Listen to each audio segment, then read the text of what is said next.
tal conhecer a história da língua de sinais? Então, prepare-se. Nossa intenção é que, ao final da nossa conversa, você não olhe mais para a cultura dos surdos como antes. Estudar a história possibilita entendermos por que o uso de Libras não é um consenso na comunidade surda. Apesar da inclusão ser um assunto bastante falado, vemos que o surdo ainda continua excluído.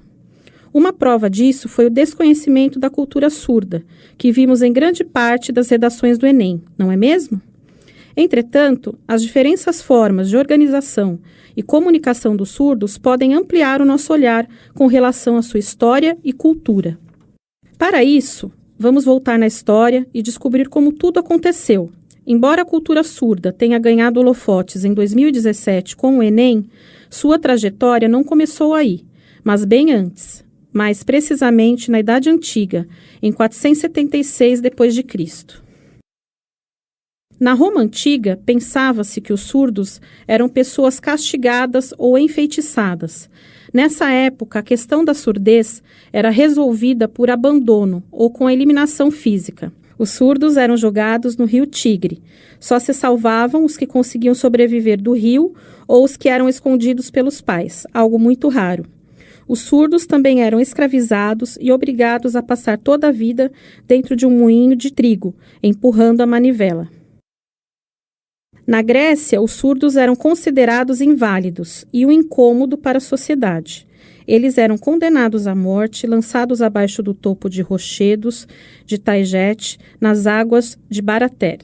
Os sobreviventes viviam miseravelmente como escravos ou eram abandonados à própria sorte. Já no Egito e na Pérsia, os surdos eram considerados criaturas privilegiadas, enviados pelos deuses. Acreditava-se que os surdos se comunicavam com estes em segredo. Havia um forte sentimento humanitário e de respeito. Os surdos eram adorados, no entanto, tinham uma vida inativa e não eram educados formalmente. Como você pode ver, os surdos eram tratados de maneira muito indigna e humilhante desde os primórdios da história. No século XVI, o monge beneditino Pedro Ponce de León foi considerado o primeiro professor de surdos. Na Espanha, fundou a primeira escola para surdos em um monastério de Valladolid. Inicialmente, ensinava-se latim, grego e italiano, conceitos de física e astronomia, aos dois irmãos surdos, Francisco e Pedro Velasco, membros de uma importante família de aristocratas espanhóis. Francisco conquistou o direito de receber a herança como Marquês de Berlanger, e Pedro se tornou padre com a permissão do Papa.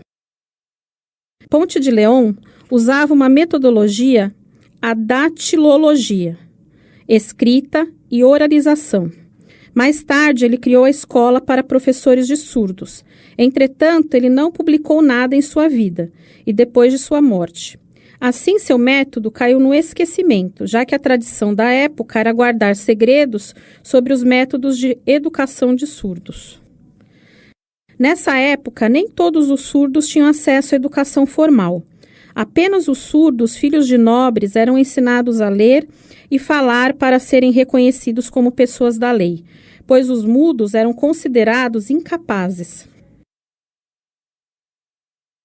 Chegando ao século XVIII, em 1778, Samuel Heinecke, considerado o pai do método alemão de oralismo puro, fundou a primeira escola para surdos da Alemanha. Nessa escola predominava o método oral, ensinando-se através da fala com entonações distintas para facilitar a compreensão dos alunos. Em 1760, uma pessoa muito conhecida na história da educação dos surdos, o abade Charles Michel de Lespée, fundou em Paris a primeira escola para ensino de surdos. Essa escola recebia auxílio público. Ela usava um método misto que combinava os sinais que os surdos usavam e outros sinais criados, chamados de metódicos, usados para ensinar a linguagem escrita para os surdos. Já em 1817, Thomas Hopkins Gallaudet e Laurent Clark fundaram o American Asylum for the Deaf, em Hartford, nos Estados Unidos. Nesse ano, adaptaram o francês sinalizado para o inglês e a partir de 1821, todas as escolas públicas dos Estados Unidos passaram a usar a Língua de Sinais Americana, ASL. Essa escola tornou-se a Universidade Gallaudet, existente até os dias atuais.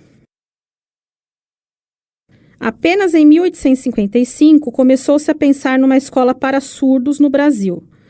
Ernest Hutt, um professor surdo, oriundo do Instituto de Surdos de Paris, apresentou um relatório a Dom Pedro II. Sua intenção era fundar uma escola brasileira para surdos. 1857 foi um marco da história brasileira dos surdos. Neste ano foi fundada a primeira escola para surdos no Brasil, mais precisamente no Rio de Janeiro. Atualmente denominada INES, Instituto Nacional de Educação de Surdos, o Instituto teve várias nomenclaturas. Foi nesta escola que surgiu da mistura de língua de sinais francesa, com o sistema já usado pelos surdos de várias regiões do Brasil, a Libras, Língua Brasileira de Sinais, embora ainda não fosse reconhecido oficialmente como a língua dos surdos. Já em 1880, aconteceu o Congresso Internacional de Surdo-Mudeza em Milão, na Itália. Entrava em questão: a comunicação surda era uma mímica ou uma língua? Nesse congresso, os professores surdos foram impedidos de votar e o oralismo venceu como método de ensino para a educação dos surdos. Alegando que os surdos eram preguiçosos para falar e que a língua de sinais destruía a capacidade de fala dos surdos, ela passou a ser abolida nas escolas e os professores surdos foram substituídos por professores ouvintes. Alexander Graham Bell, gênio tecnológico e inventor do telefone, teve grande influência neste fatídico Congresso de Milão.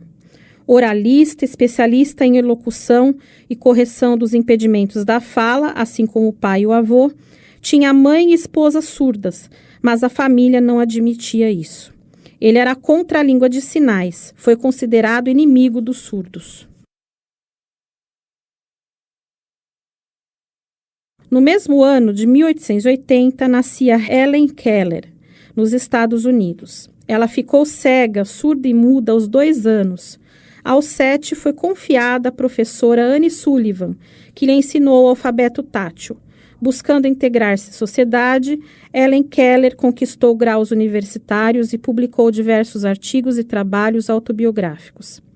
A partir de 1946, deu início a uma série de viagens, visitando 35 países. Em 1952, foi nomeada Cavaleiro da Legião de Honra da França. Recebeu a Ordem do Cruzeiro do Sul no Brasil, o Tesouro Sagrado no Japão, o Prêmio Medalha de Ouro do Instituto Nacional de Ciências Sociais, entre outros. Tornou-se reconhecida mundialmente, consagrando-se membro honorário de sociedades científicas e organizações filantrópicas dos 5 continentes.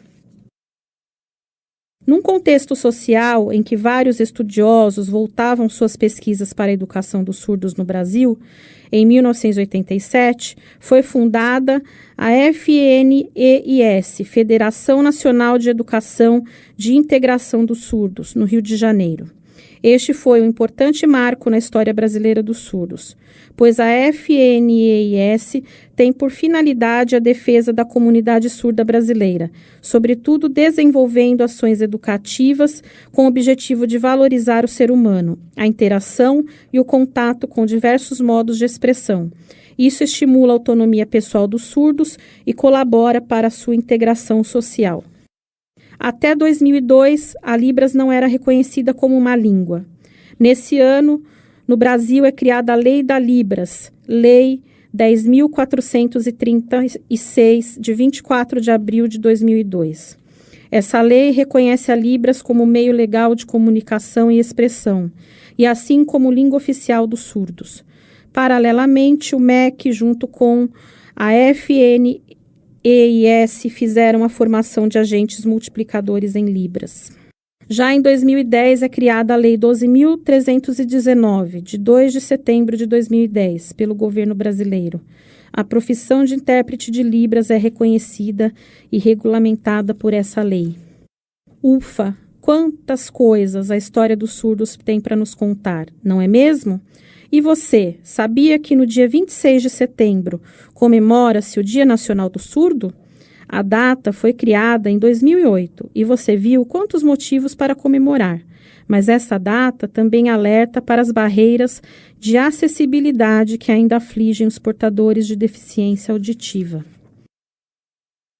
Num panorama mais atual, segundo o censo de 2010 realizado pelo IBGE, 9,7 milhões de pessoas têm deficiência auditiva. Desses, 2.147.366 apresentam deficiência auditiva severa, situação em que há uma perda entre 70 e 90 decibéis.